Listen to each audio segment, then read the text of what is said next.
Good evening and welcome to this latest John Smith Centre Power Hour event. Tonight's event has proven to be the most popular of our Power Hours to date, so many of you are joining us for the first time. Thank you for sharing your evening with the John Smith Centre. We exist to make the positive case for politics and public service, and we try and do that in three key ways. We do research, and we've just recently published a trilogy on trust with IPPR, looking at the public's attitudes towards their public servants. We do it through our various internships and development programmes designed to break down the barriers that people face accessing public life.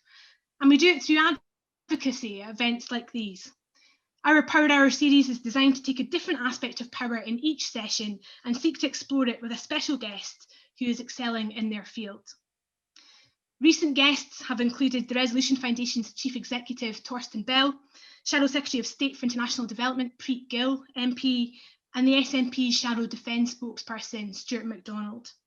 We also hosted a session looking at the power of TV debates in changing hearts and minds with the SNP's John Nicholson, the Spectator's Katie Balls, and the former Jeremy Corbyn advisor, Tom Hamilton. All of our Power Hour events are recorded and available to watch again on the John Smith Centre website. Tonight, we're delighted to welcome Anna Soubry to the Centre. Anna has been a criminal barrister, a TV journalist and presenter, but she perhaps became a household name during the 2016 EU Referendum as a passionate advocate for the Remain campaign. If you're watching this event live, you can participate at any point by writing a question in the Q&A box at the foot of your screen. That will come through to the team here, and I'll combine them with those submitted in advance, fielding as many as I possibly can to Anna over the next 60 minutes. So Anna, welcome to the Centre. I'm going to kick off now by asking, what did you want to be when you grew up? Now this is very odd, and I'm going to have to explain things. I wanted to be Fred Astaire. Fred Astaire. Fred Astaire, not because I wasn't happy being a girl. I'm very, nothing to do with sex or gender or anything else, but I wanted to be a singer and a dancer. And I am particularly bad at both, actually. So that went well from the outset. When did that realisation hit you that perhaps journalism or the law or politics was a better vocation? Well, I mean, I never wanted to be a career politician, that's for sure. And I never had a burning ambition to be a member of parliament. I mean, I had a point of view from a very young age, and I'm no doubt, as my old school friends tell me, that I was very happy to share my views with anybody who was unfortunate enough to get in the way and listen to them. But I mean, I've always had an opinion, and I've always been interested in current affairs, in politics, but I never, as I say, unlike a lot of people who do get heavily involved in politics, do get into parliament, I never had that ambition. So I never really knew what I wanted to do, I think really until much later on in my life. And I did drift into certain things. You said you had quite strong opinions from kind of your early years, but what shaped your worldview? What inspired that? Was it your family? Was it your surroundings? I have an unusual background in the sense that whilst I come from an entirely middle class, Middle England background, because of circumstances in our family, my father's business basically went bust. I found myself going to the local comprehensive school. It was originally a grammar school. I passed 11+, and after 2 years, like a lot of schools in Nottinghamshire, in fact, I think all of them, we went comprehensive. And suddenly I was in this huge school. So that in itself, this very large school, where predominantly, or it felt predominantly, the people that were coming in the lower years were from the mining areas in my hometown, which was Worksop. And so my eyes, if you like, were very much opened to the way that other people lived. And I have very strong memories of being at a school where there were children who were clearly from very poor and deprived backgrounds. And whilst things had not worked out in my family the way that we had hoped they would, or my parents had, there was no way that we were poor and deprived. And so, and I think if anything, I did have this burning desire to make sure that we obliterated poverty. I felt that very strongly from an early age. And I know some people say, she became a Tory, that doesn't make sense. Actually, lots of us actually do have so much in common. We want the same things. It's how we achieve us that lead us into those different political parties by and large. So you eventually decided to go to study law at the University of Birmingham. How did that come about? Was it a case of you had brilliant grades and that was expected of you, or did you think you might? I am not a very good advocate when it comes to telling people to study and be a good student and all the rest of it. I think it mine a miracle that I got to university. And I did scrape in to read law. And I was at Birmingham, which I kind of enjoyed. I'd enjoyed school so much. I was incredibly happy at school. I had great friends, and I still have that friendship group. We're in touch and all the rest of it. And we have been through the, as it is now, decades. So in a way, I'd kind of done a lot of stuff by the time I got to university. And I became a terrible hack. I joined the Student Union Debating Society. I got involved in student politics. I came out of the closet and joined the Tory party because I think I'd been a Liberal. I joined the Liberals when I was 17 during the miners' strike. Remember, you know, that was the crucible almost that I was brought up in. Worksop is a mining town, and of course we had two strikes in the 1970s. Yes, and I joined the Liberals because I thought the Tories were making such a hash of things. Anyway, got to university. Decided the Liberals were not for me because they were almost like socialist anarchists. They were quite a bizarre bunch, in my opinion. And after about 18 months, as I say, I came out of the closet and joined the Tories. And so I was involved in student politics as a Tory, but I was a terrible hack. I mean, I lived, ate, drank, slept, everything politics. And you know, we talk about, oh, we need to connect with students and we need to do this and represent. I wasn't actually doing any of that. I was in a small bubble of people indulging themselves in politics, if you like, and talking about things, but actually not putting any of that into practice. And that sat with me because I lost a number. I stood for President Students' Union. I didn't want to. I knew I wouldn't win. And indeed, I didn't win, and rightly so, because I was just a dreadful hack. So you hear that quite often from members of parliament who were either completely steeped in politics when they were at university, or they didn't touch it at all. Now there's you describing your experience of being steeped in it, but you sound almost regretful about it. Do you feel like you missed out at university by being so political? I think I must have done. I mean, Birmingham at that time was I wanted to play sport. I'd played lots of sport at school, and I went to sign up for the hockey team. And they said, which county do you play for? I said, I play for the county. I mean, I'm really not a very good hockey player. And they weren't interested. And I think I tried to join something else. And, you know, unless you were sort of in the top echelons of whatever it was, they weren't really interested. And so I don't know, would my university experience have been different? It might well have been. But I don't regret it because I met some wonderful people. And of course, I ended up on the National Union of Students Executive.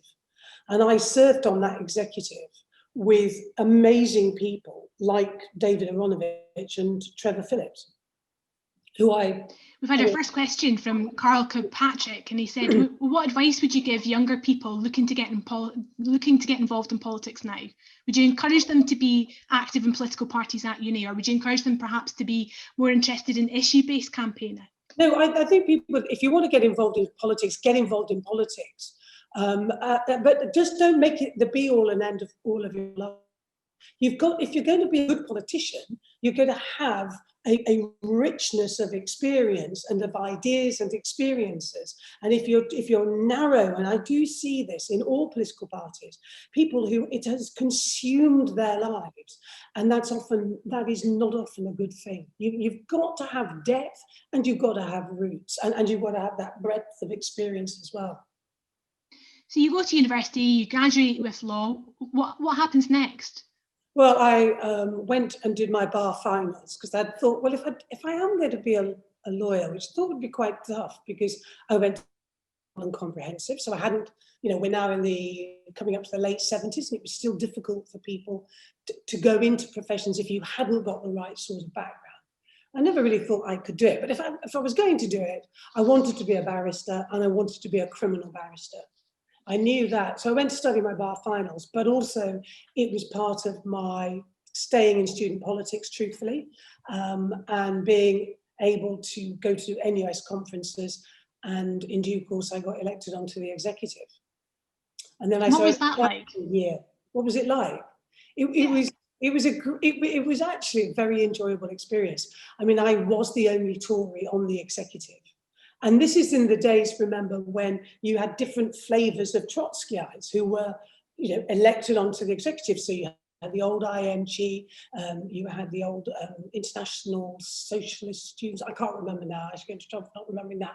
But and then you had the old broad left, and then you had me, but I worked with, as I say, these amazing people. I mean, I've never met anybody like David Aaronovitch. I'd never met anybody who I genuinely thought the expression has a brain the size of a planet actually applied to. I mean, he was just extraordinary. I met Fiona McTaggart, of course. She was on the NUS executive as well. And I met Trevor, and I thought, I didn't agree with, obviously, a lot of what Trevor believed in.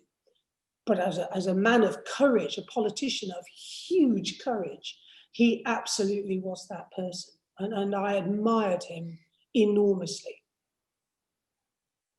So we're talking now, I'm assuming, very early 1980s.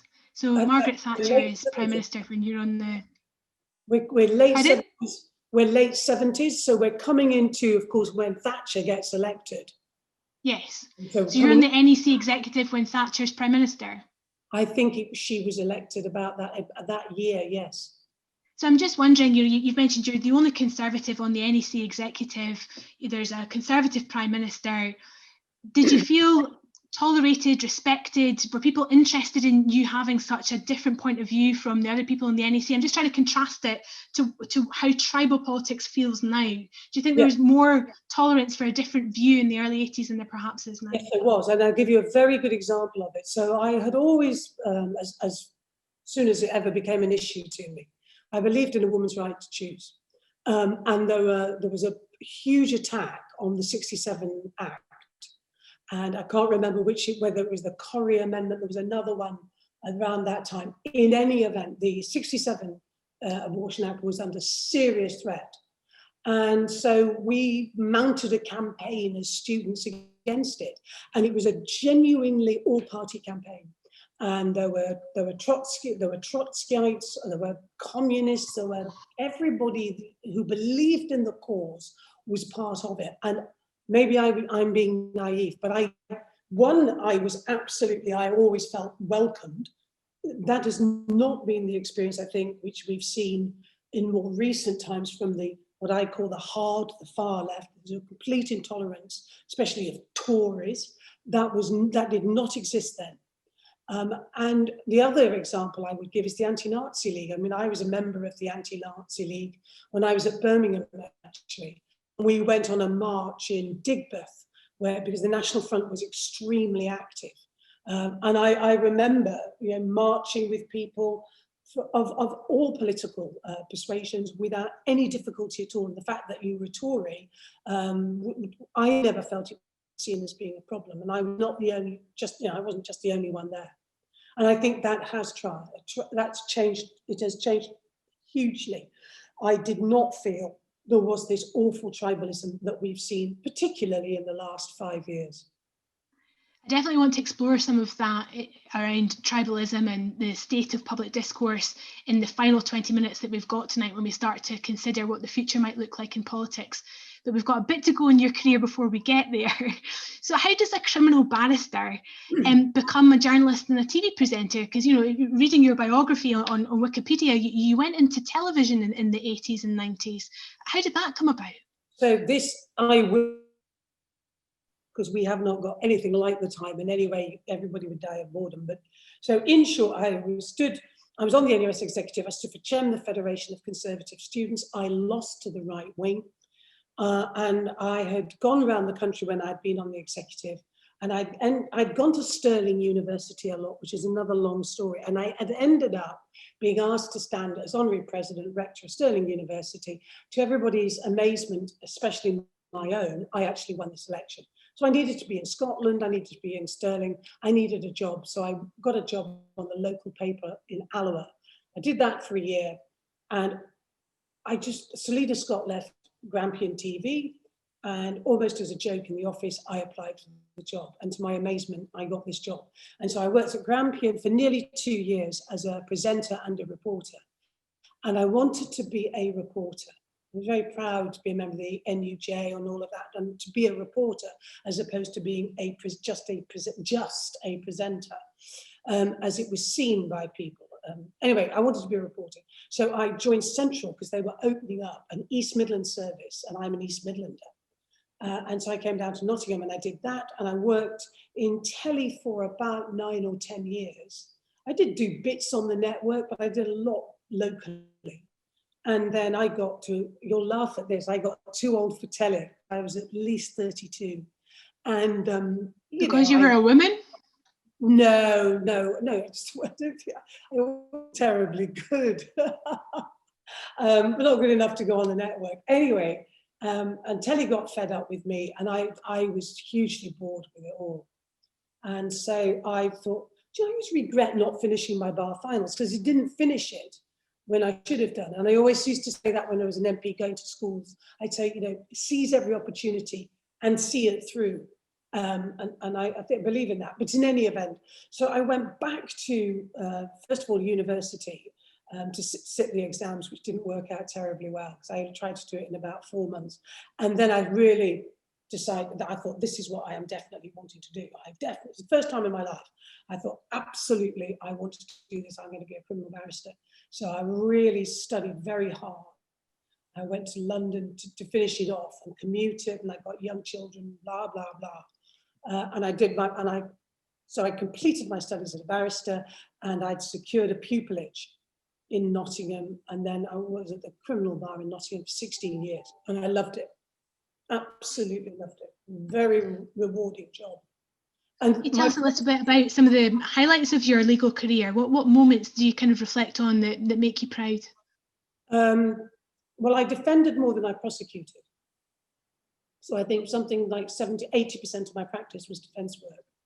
And there are a number, so when you tell these stories, you are open to a lot of criticism. But there was a case, and actually it was in the magistrate's court. It was a young man who was accused of low-level public order offences against police officers.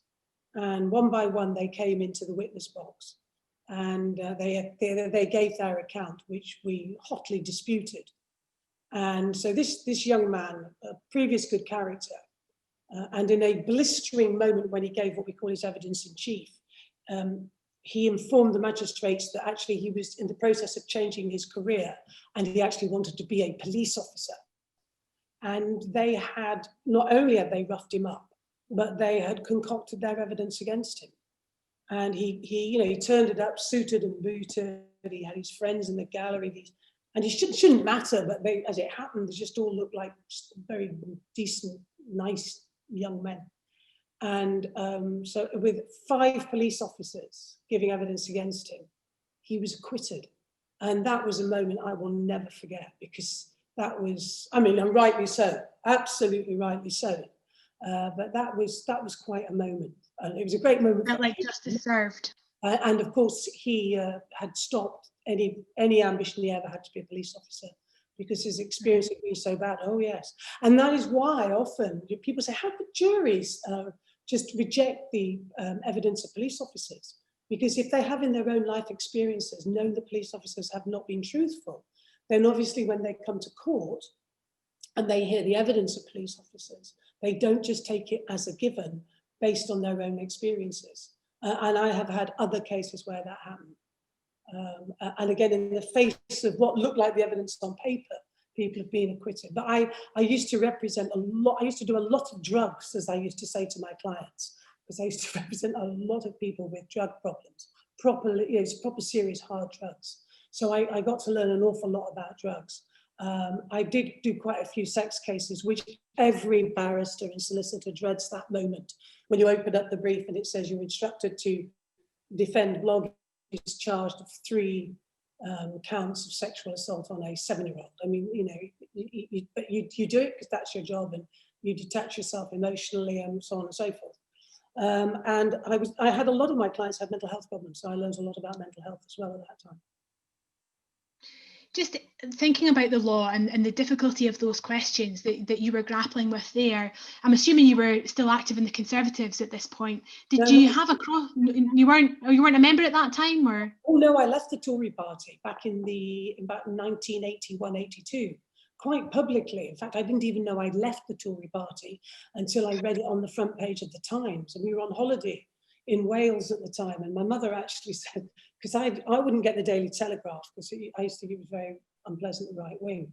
No.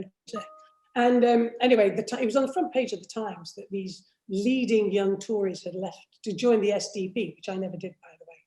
And my mother, when she read this, was horrified. She said, "Oh my God," she said, "you've become a socialist." Because I'd left the Tory party. But anyway, so I'd left it then and not been involved at all in politics, at all. And because I was in broadcasting, and I had a life, and I got on and had a life, and I had a family, and so on and so forth. And then I went back into politics because my friends just got hacked off with me constantly moaning, and they used to say, "Stop moaning, you know, do something about it." And it was in 2002, and I was listening to somebody on the radio talking about the link between drug and acquisitive offences, so offences of burglary and robbery and so on. And this person was arguing, look, if we tackle drug addiction, then we will see a consequential drop in a lot of offending. And that, I thought, I don't know who this person is, but they are talking complete sense. And it was Oliver Letwin. And I thought, right, that's it, I'm going to go and join the Tory party. So I rejoined the witnessed as a lawyer did inform your ongoing political views in the world. It was shaping and evolving. Learned so much. So 2002, you get political again. Are you still practicing the law in 2002? Yes, I practiced right up until I got elected in 2010. And so you're quite unusual in a way, because the first time you stood for the Conservatives, you won. I mean, that's not often the case. Many people. No. I in 2005, and I definitely lost. That to Vernon Coker. Against Vernon Coker. Yeah, I don't think he's really forgiven me. Anyway, because I like Vernon, and I was sorry he lost his seat. But yeah, so I stood against Vernon in 2005, and I was asked, you know, to stand again, not in Green, but in a more winnable seat in Broxton. I didn't want not to stand in my county of Nottinghamshire. I lived in Nottingham and so on and so forth. And so I was selected for Broxton. And you do have to understand. When you read your kind of back history of what's available on the internet, it does read like you were one of David Cameron's A-listers, but actually you were standing for the first time in Michael Howard's time. Would that be right? Yeah, I stood in Howard, and then and actually I rejoined the Tory party when Ian Duncan Smith was leader. Oh, that was brave, wasn't it? But then Michael Howard. But yeah, but they say, see, I've got to answer about the Tory party is that, because I've learned an awful lot about the Labour Party because of what subsequently happened. But the Conservative Party, with very few exceptions, tells local associations which candidate they have. It really is the choice of the local association, whereas Labour tends much more to parachute people in. And obviously they have all women shortlists in some constituencies, but the Tory party genuinely is much more, they leave it to the associations, which you could argue is why we have so many poor MPs. That was a bit naughty. So we fast forward to 2010 and you're elected as a Member of Parliament for Broxton. What was your first impressions of becoming an elected Member of Parliament? Did you feel warmly welcomed? Did you settle in? What support were you given? It was not a great experience. I mean, first of all, I got elected with a majority of 389, which was quite scary in itself. And I got a lot of flack locally in the constituency, which I found quite annoyingly difficult. It was, comparing me with my predecessor and banging on about how, obviously I didn't know where Broxtowe was. And I thought, oh, yeah, I've lived in Nottinghamshire for, what was it, 40, 50 years, 40 odd years. It was just madness, but in any event, at that time, because there was such a huge number of new MPs, we were working, I worked from a little tiny sort of table stuck down the door. We didn't have a terrific amount of expenses system. Most of us were buying stuff off our credit cards and so on and so forth. And I know people won't be very sympathetic to any of this. What you do, I think, have to remember, though, is that for a lot of new MPs, it's like you're in a new job, very new job. Everything is suddenly happening. You've got all these emails to answer, you've got correspondence, you've got staff to put together. And it can be quite a burden on people. And I know people that didn't stand again in 2015 because they had found the whole experience. I don't think they'd gone in with rose-tinted glasses. I think they were solid, reasonable people with good life experiences of some serious work, but they felt that Parliament is not very user-friendly, ironically, for a lot of MPs. And one of the things we have to do as a society is work out what we want from our elected representatives. And what do we expect from them? On the one hand, people say, oh, we don't want all these professional politicians. But my God, once you've got your MP there, you expect them to behave in a professional manner. You expect them to answer emails. You expect them to answer letters. Well, to do that, they need to hire people to help them to do it. Because if all you did was answer every single email that you got, you would literally sit in front of your computer screen and you would do nothing else. So if you want their MP to be involved in local campaigning, to be involved in the Commons and so on and so forth, we've got a lot of stuff to sort out about, as I say, what we want from our elected representatives. Listening to you talk, I mean, it's pretty clear that throughout your career, you've never shied away from a difficult situation, whether that be, serving on the National Union of Students as a Conservative, whether it's arguing for the right to choose in the right of politics, but also when you arrived in the House of Commons, you were pretty quick to get involved in some real conviction issues, real issues of conscience, arguably, like the campaign around assisted suicide. Can you talk to us a little bit about your involvement in that issue, because you're associated with, joining up with Lord Faulkner and a few others to try and have a very difficult and brave conversation with the country about an emotive issue. Yeah, and we've got a lot more to do. Actually, the private members, it was a private members bill, wasn't it? I can't remember now, that came in.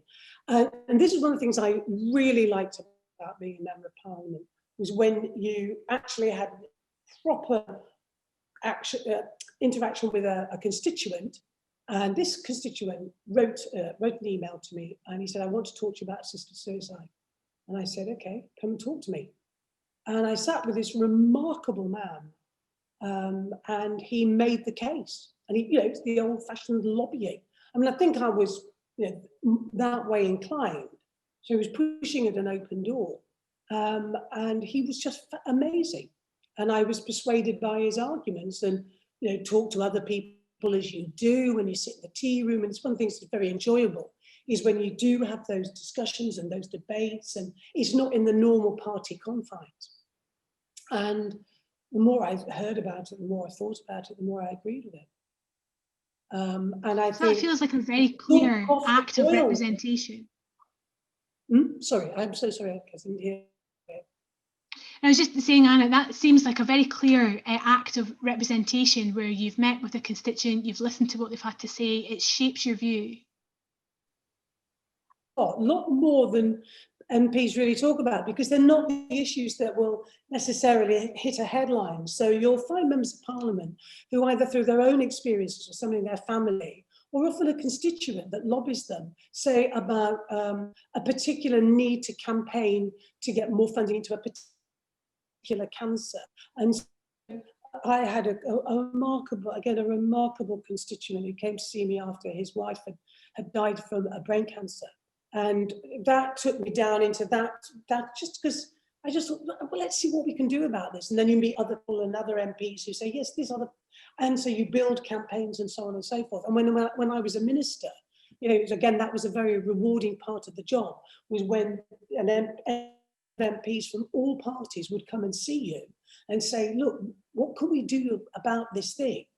And you actually, even better was when you actually found something that you could do about it. That was hugely rewarding. And there were instances of that happening. Excuse me.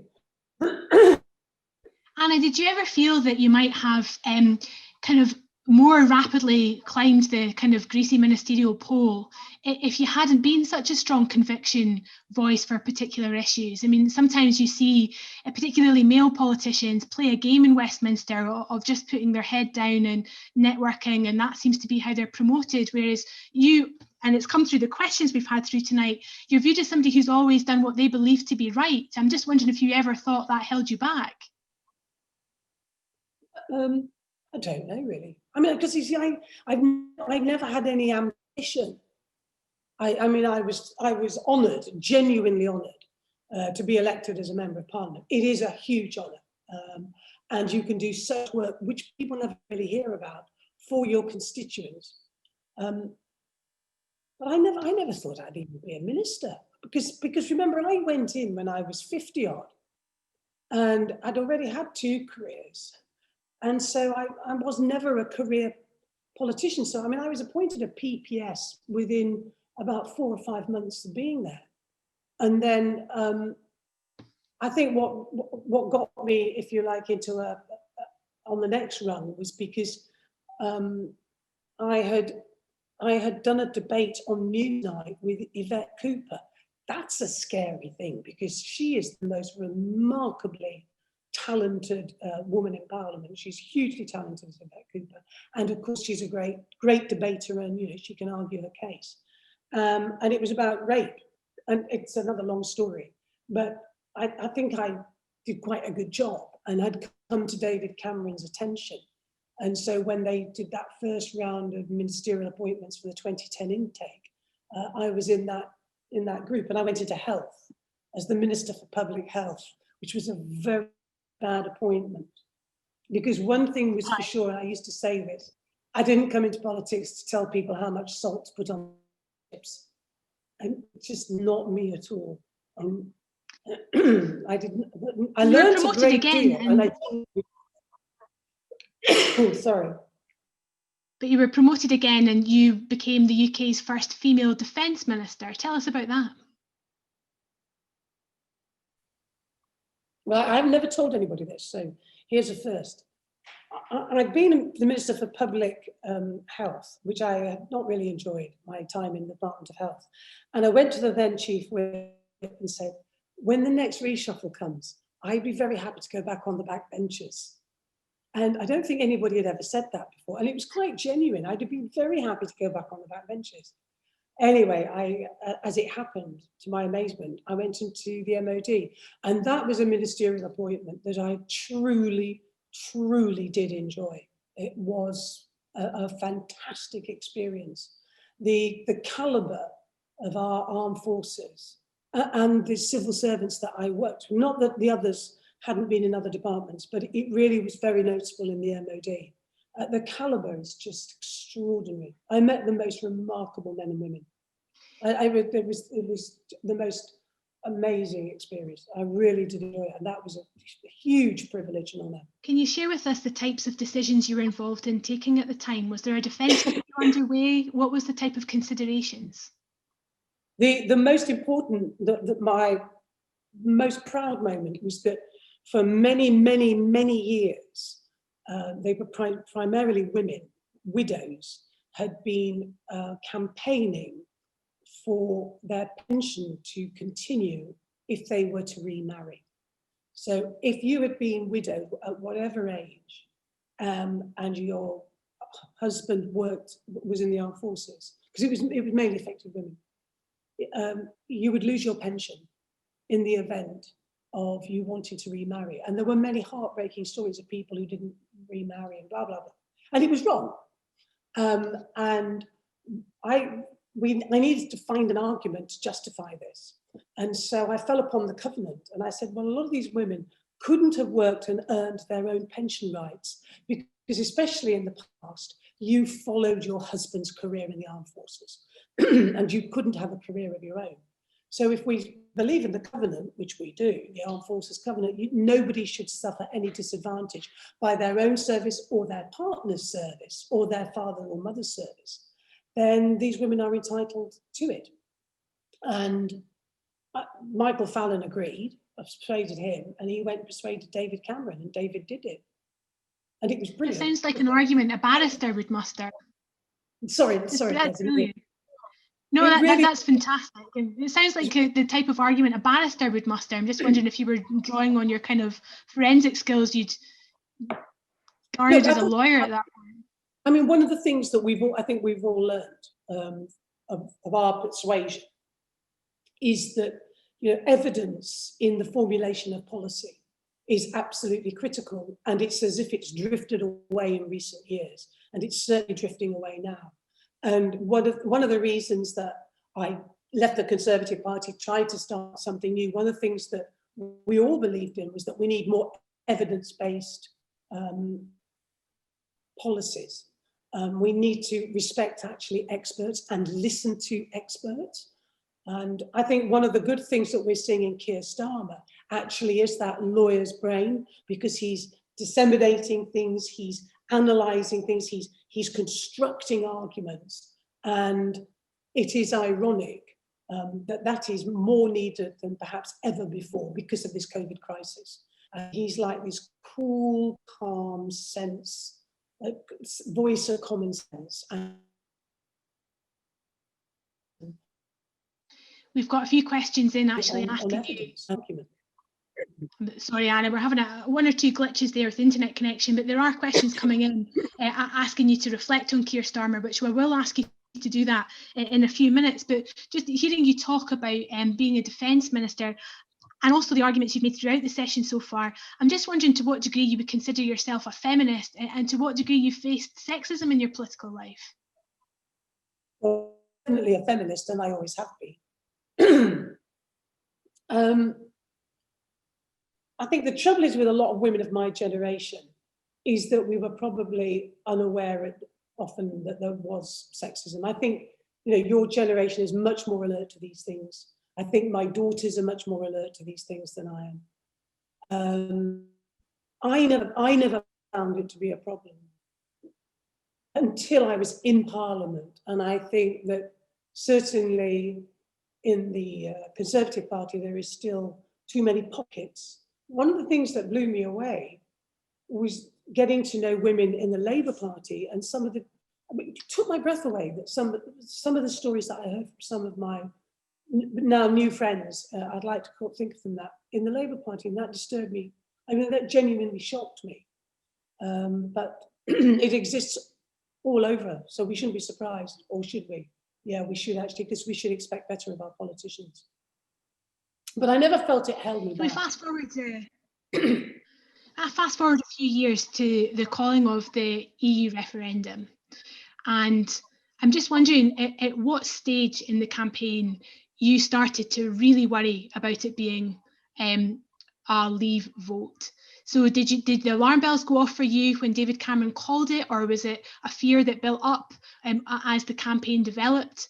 I mean, I shared this with you privately before, but just for the benefit of people watching, we met at the EU referendum debate in Manchester, where it started to feel like something was shifting in the country. I'm just wondering when you first started to really worry that your view that Britain should remain in the EU was proving not to be as popular as we first thought it was. You know, Kez, you've been out, and so you know sometimes when you just get a feeling. And I remember the campaign had started, I did a little event for the local TV companies in Broxtowe in the East Midlands, right? And so a couple of great people, some students, a couple of Liberals turned up, and we just went around with the cameras there and just meeting people and, you know, knocking on doors. Now, okay, this is 3 o'clock in the afternoon, not many people in, as you imagine. What worried me was I couldn't find one person in my own constituency 3 o'clock in the afternoon in a particular part of my constituency where I would expect to find some people who were going to vote Remain. I couldn't find one. And I just got this bad feeling. And then as the campaign went on, you know, you could get into TV studios, you can get detached, and you have to go into wherever your parts where you really are in with your constituency. So it might be in a particular town centre, or it might be in a particular supermarket in a town. And you know, you bump into, oh, how are you doing, and all the rest. And you just get a feeling and a sense. And I just got a bad feeling. And then on the day of the referendum, I wasn't going into my own constituency because I thought I'll be vote. Oh yeah, well, before that, I should just say, 2 weeks before, in Nottingham in the Market Square. And remember, a lot of people in Nottingham will still remember me from having been on the telly when I used to read the news locally. So a lot of people say, you're right, Anna, and you know, all that sort of stuff. And I was with them. And one, there weren't many of us actually out campaigning. And the Labour Party was not there. There was Vernon and one other person. There were actually 2 or 3 Tories. There were quite a few Liberals, and the Greens were there, but it was a pretty poor showing. And we stopped and talked to people. I, again, just got this bad feeling, especially as what I was getting from people who were going to vote Leave. I'd go, oh, EU referendum, I'm voting out, and I'm voting out. Oh, why is that? And I thought it was, get them out, we've got to get them out. And my heart, it was a horrible experience. And then on the day of the referendum, I didn't go, I went into Broxtowe later on, but I didn't go campaigning, I went into Loughborough because we reckoned Loughborough was a better bet, and I went with Nicky Morgan into the Market Square in Loughborough. And again, it was bad feeling. And it was immigration, immigrants, got to get them out, get these immigrants out. And I met a couple of women from the Labour Party there, and they were in despair. And they said, this is bad, this is not good, is it? And I said, no, it's not bloody good. So the country votes to leave, and really that's where, despite you were around the debate, there's no doubt that you had a major UK profile in the lead up to the referendum, but you really became well known in the aftermath of the referendum, trying to make the best of what you considered to be a very bad situation. I'm just wondering then, because it's so interesting to people to see how you handled falling out or even falling out of love with your party that you'd been a member of for so long, if that was a gradual creeping issue, or whether there was a real sliding doors moment where you thought, I can't be a part of this anymore. When I'd been involved in the Tory party as a student, there was a group of people who, in my view, I had very little in common with. They were strangely libertarian on certain things, not social policies particularly, but they were free marketeers and believed in so-called individual freedom and so on and so forth, and had, in my opinion, very right-wing views on lots of subjects, and an unhealthy obsession with Europe. They were obsessed with it. And when I left the Tory party in the early 80s, one of the reasons I'd left was I was fed up to the back teeth. Not with fighting the left, fighting socialism, if you like, but fighting these people who on my back had got so many scars in it. I was fighting people in my own party. And why would you get involved in politics to fight people in your own party? And what happened with the referendum was even through the Thatcher years, when people could say, well, the party went to the right, she had Ken Clarke in her cabinet. She had Michael Heseltine, who fell out, but she had a broad church of Conservatives. And actually, the sensible Ken Clarke wing tended to win the argument and tended to be the loudest of the voices. And these other people were more seen on the fringe, not in a predominant position. And then, of course, we had all the years of William Hague and all the ghastliness of Ian Duncan Smith. Then we had Michael Howard. Things began to change. David Cameron gets elected. Definitely things began to change. We go into coalition with the Lib Dems. I thought that was great. I had no problem working with the Liberal Democrats. Why on earth would I? We did equal marriage. We did that, which to me was a huge step forward. It's just wonderful. And then we had the referendum. We won in 2015, of course. David Cameron won this great victory in 2015. And we had the referendum. And one of the reasons why I believed in having the referendum was to see off this rump in the Tory party once and for all. Get rid of them once and win the referendum. Hopefully they would go off to UKIP, where they should be and where they naturally belong, and all the rest of it. And of course, we lost the referendum. And in short, Kezia, when we lost the referendum, the sensible wing of the Conservative Party lost, because the people who believed in leave, that the leaders of it, the hardcore, had won, and they've taken over the Conservative Party. So the Conservative Party is actually the Brexit Party now. And that group of people are in the prime positions. They are the dominant voice.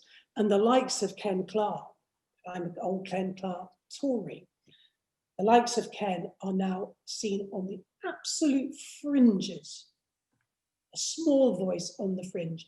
And Johnson, Gove, Cummings, all the rest of them, Priti Patel, dear God in heaven, Priti Patel, speaking utter drivel. And actually, I like Priti as a human being.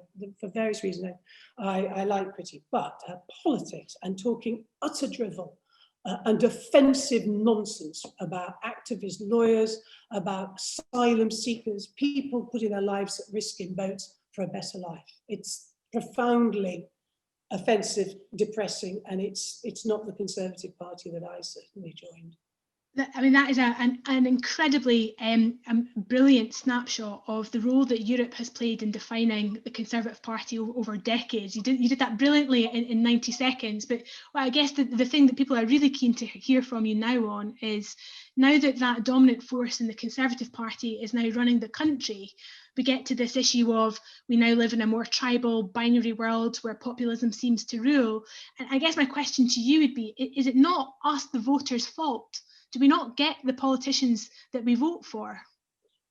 No, it's not as simple as that, because most of our political party structures are actually broken. And I think, to use the slogan that we did when we tried to form this new way of doing things, this more centrist ground, bringing together people from the social democratic tradition of the Labour Party, and then the more small L liberal democratic traditions of the Conservative Party.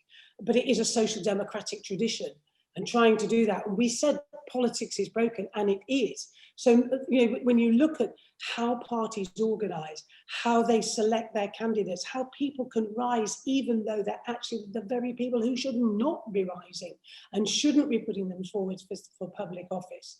All of that needs breaking up. And I, put my hands up. I am somebody who now believes in electoral reform. I think it's absolutely critical. We can't go on in a situation where, if you live in a constituency, be it with a Labour MP with a thumping great majority, or a Conservative, a thumping great majority, it's a different position, obviously, up in Scotland. But if you vote in a general election, bloody well, it won't make a scrap of chuffing difference. I mean, that can't be right. And not surprisingly, people have felt disenfranchised, disconnected. I mean, I could go on about that. I mean, where you look at where the Leave vote was in England, and I always say to people, look at how the wards in Nottingham voted. And the wards that delivered the Leave vote were predominantly white working class areas. And I'm not allowed to say that. The flack I have had for saying that is a fact. I could name you those wards. They are predominantly white working class areas. And there's a reason why those people would leave. And the notion of sovereignty, it really wasn't. It was a feeling of just being fed up at not being listened to, not being represented, and having no say over their own lives, never mind their children's lives. And the irony is that we still, 4 years on, what Johnson calls this levelling up or whatever, they are not addressing it either. And one of the tragedies of the 4 years is that we've still not started the work, which is so important, to make sure that people don't again feel so disconnected, so badly represented, that not that they vote to leave the European Union, but it was a protest vote. It was almost nothing to do with the EU. What does that work look like, Anna? I mean, is it a question of trust? Is it trying to rebuild the most basic human connection between those white working class voters and their elected representatives? Yes. Or is it policy based? Is it about ideas and recognising their working conditions or their pay or the circumstances of their lives? How do you start to build the blocks where that isn't the issue you've identified? It is about connections.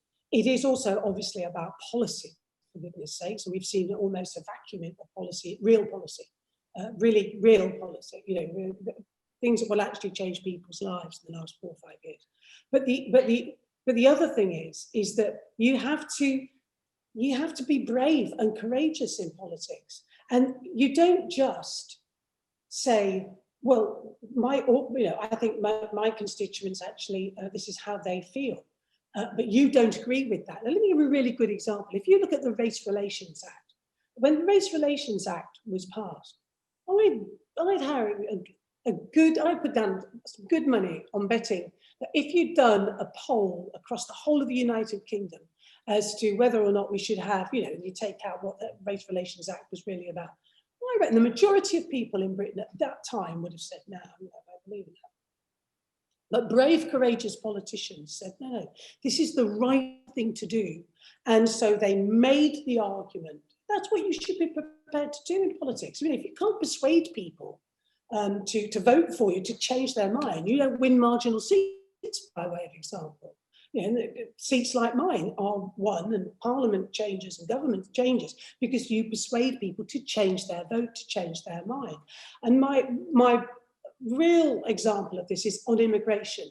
And I really genuinely don't wish to insult people in saying what I'm going to say. But I was really shocked at the number of really great Labour MPs who would say to me on immigration, well, Anna, my constituents are really worried about it. I said, well, have you looked at the figures in your constituency? You've got an immigration rate of about 2%. What are you talking? Yeah, but they're really worried about it. I said, well, go and have the debate with them. And so I've done that as an MP when people would say to me, we've got too many immigrants. And I used to do this. I used to go, really? Where are they? Where are they? They said, I said, no, we haven't hardly got any immigrants. What are you talking about? I haven't got any immigrants in Broxton. But they're coming. And I said, oh, right. Well, if they're coming, you know why they're coming, don't you? And they'd go, well, it's because they're coming here to work. I said, these are people who want a new life. They come to our country, they contribute and blah, blah, blah. And, you'd have a debate. I'm very argumentative, I know, but, you'd have that discussion. Now, there are some people you will never persuade. But in my experience, when you actually sit with people and you don't just make a factual argument, and one of the problems about populism is, like we found with the EU referendum, is there's an emotive. In the debate on immigration, it's hugely emotive. People will pour out in their opposition as they see it to immigration. It's a lot of emotion. I use emotion back. And I'm being big-headed, very few politicians do that. So when people say to me, well, we've got a lot of Polish people living in parts of North Nottinghamshire, right? There's a lot of Poles. This is a myth, actually, not that many, but there is quite a Polish community in Mansfield and Worksop. And I'll say to people, and I look them right in the eye and I'll say, you know why that is, don't you? Well, no. I said, because in the Second World War, more Polish men died over the North Sea fighting for your freedom than any other nation. I'm getting emotional about it now. And I said, and those that survived overwhelmingly, who couldn't go back to their country, they settled, because they flew out from the Lincolnshire airfields, and they settled in Lincolnshire and North Nottinghamshire, and they married locally and they settled. And in my experience, and that is a fact, I'm not made that up, those are facts, but I say it emotionally. And in my experience, whenever I've told that story, the person I've told it to goes, God, I didn't realise that. That's amazing. I said, yes, don't let's start on the polls, because they saved our country, they fought for your freedom. And so, this is the thing we need to do. We need to stand up for what we believe in, have the courage of our convictions, and we need to make arguments and not be afraid of making an argument, using facts, using evidence, but also not being afraid to be emotional. And I want to believe you. And the mission of the John Smith Centre says that you're right, because politics is a force for good. Public service is a noble act. But the shoe leather and the art of persuasion that you describe, can it compete with Facebook algorithms and the way in which news invasively reaches us, or opinions evasively reach us in 2020? Or are you arguing for a more emotional form of taking this on from the other side's point of view? Do we need to get smarter with algorithms in Facebook? How does that go? Yes, there is that. But I think actually a lot of the forces of sense actually are acute to all of that now. But I think a lot of this is about setting the moral dial, where we set the moral dial, and we need to set it back to a better way of doing politics, where we call out lies. And we need leaders who will be leaders, and they need to be leaders based on principle, and they need to be courageous and to call it out. And it is very difficult. But dear God, what we don't is to be in the position which we find ourselves as we look to America, what's happening there, with this utterly appalling, dangerous buffoon of Trump in the White House, and the Democrats. And I mean, I'm sure Joe Biden's a really nice guy, he's hugely experienced, but dear God, is that the best that they could come up with against somebody like Trump? And if I dare to say this, I think that centrist, social democratic, sensible people, frankly, we've got to step up and take back control. Because if we don't, then we are going to end up, Boris Johnson I thought he'd be bad, and I knew I wouldn't stay in the Tory party if he was Prime Minister. I never thought he'd be this bad. Quite genuinely, I never thought he would be this bad. And his words begin to fail me. And we could do a whole other hour on Boris Johnson and Donald Trump, but we have about 3 minutes left. And the attacks on the judiciary, on judicial review, on lawyers, this is serious stuff. And if we're to fight it, we have to stand up, hold them to account, and fight back. Now, how the hell we do that, I don't know, because it's not as simple because of the state of the Labour Party, and God love them, but also the state of the Lib Dems. Different situation in Scotland, of course. Very different situation. So we're running out of time, Anna. So I'm desperate to end on a positive note. We're nearly at 7 o'clock, and we had one question in advance from a woman who said, I am worried about the future of my daughters after Brexit and the incompetence of our government, which I think you've just neatly described there. But she says, what brings you hope for the future? Oh, the young people. When all of them? No, but I'm obviously I'm a bit biased because I've got two daughters of in that generation, and my partner's got two children of around the same age, and I think that they are the ones who are going to be really picking up the consequences of Brexit in the economy, and obviously of COVID. And as long as, and I think a lot of them are realizing that they've, like a lot of people, they've sat back because, in the Blair years, in the early years of Cameron, I mean, basically, you've got a government that's competent, that shared your values pretty much, and there was nothing really to worry about, and everybody sort of chilled out of it, if you like, politics. And now people, I think, are realizing they have to step up. But I think for young people, I just don't think they'll take the crap on it, actually. And that gives me hope. And I think the fact that so many of them care about, for example, the environment, and they care about the future, not just for them, but for to come, and how we're going to sort out our planet and not destroy it as at the moment we seem set to do. And that gives me great hope. At least 6 people have great hope about at the moment. But I think Starmer's doing a good job. And I say I would vote for Keir Starmer. That doesn't mean to say I would vote for Labour. He's now got, I mean, I like Keir Starmer, I know him. And he's done a proper grown-up job. Well, you don't become Director of Public Prosecutions unless you're a serious player and a man of integrity. And I think he's got all of those hugely needed qualities. But he's now got to sort out the Labour Party. And that needs root, branch, everything reform. And he's got to get it back to where it should be, more towards the centre and more electable.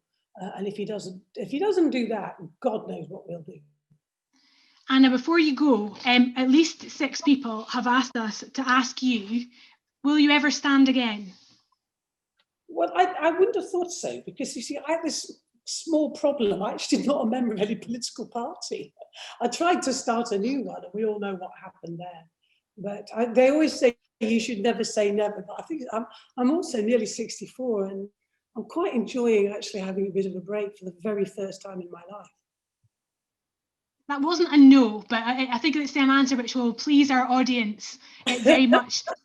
Anna, thank you so much for such a refreshingly honest and frank insight to both your views and the world in which you've experienced. I know I've thoroughly enjoyed it, and I'm convinced that our audience will have loved it as well.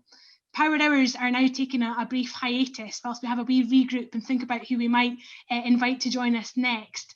Just when you exit this meeting today, you'll see that a questionnaire will pop up on your screen, and you'll also receive it in your inboxes tomorrow. Please do take a moment to tell us what you thought of tonight's event with Anna Soubry, and there's an opportunity there to suggest future guests and future issues. The feedback we get from these is always really positive, and it's always very nice to be able to share it with our guests as well. So that's really all I've got to say, other than, Anna, it has been an absolute honour. Thank you so much, and we'll see you soon. Bye for now.